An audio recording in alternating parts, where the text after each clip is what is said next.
Boa tarde, gente, tudo bem? Vamos fazer a nossa chamadinha?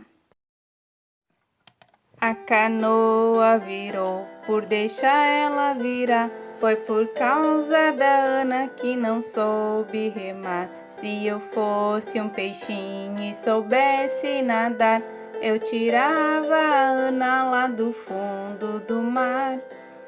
A canoa virou, por deixar ela virar. Foi por causa do Enzo que não soube remar. Se eu fosse um peixinho e soubesse nadar, eu tirava o Enzo lá do fundo do mar. A canoa virou, por deixar ela virar. Foi por causa do Inácio que não soube remar. Se eu fosse um peixinho e soubesse nadar, eu tirava o Inácio lá do fundo do mar.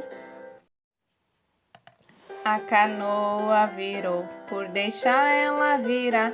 Foi por causa do Johan que não soube remar. Se eu fosse um peixinho e soubesse nadar, eu tirava o Johan lá do fundo do mar. A canoa virou, por deixar ela virar. Foi por causa do John que não soube remar. Se eu fosse um peixinho e soubesse nadar, eu tirava o John lá do fundo do mar. A canoa virou, por deixar ela virar. Foi por causa do Joaquim que não soube remar. Se eu fosse um peixinho e soubesse nadar, eu tirava o Joaquim lá do fundo do mar. A canoa virou, por deixar ela virar. Foi por causa do Joaquim que não soube remar. Se eu fosse um peixinho e soubesse nadar, eu tirava o Joaquim lá do fundo do mar.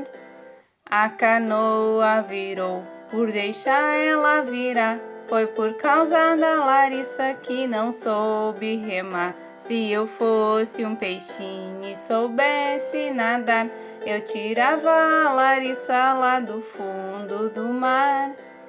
A canoa virou, por deixar ela virar. Foi por causa da Maria que não soube remar. Se eu fosse um peixinho e soubesse nadar, eu tirava a Maria lá do fundo do mar. A canoa virou, por deixar ela virar. Foi por causa da Mariana que não soube remar. Se eu fosse um peixinho e soubesse nadar, eu tirava a Mariana lá do fundo do mar. A canoa virou, por deixar ela virar. Foi por causa do Nicolas que não soube remar. Se eu fosse um peixinho e soubesse nadar, eu tirava o Nicolas lá do fundo do mar. A canoa virou, por deixar ela virar. Foi por causa do Rael que não soube remar. Se eu fosse um peixinho e soubesse nadar, eu tirava o Rael lá do fundo do mar. A canoa virou, por deixar ela virar. Foi por causa da Rafaela que não soube remar. Se eu fosse um peixinho e soubesse nadar, eu tirava a Rafaela lá do fundo do mar. A canoa virou, por deixar ela virar. Foi por causa da Valentina que não soube remar. Se eu fosse um peixinho e soubesse nadar, eu tirava a Valentina lá do fundo do mar.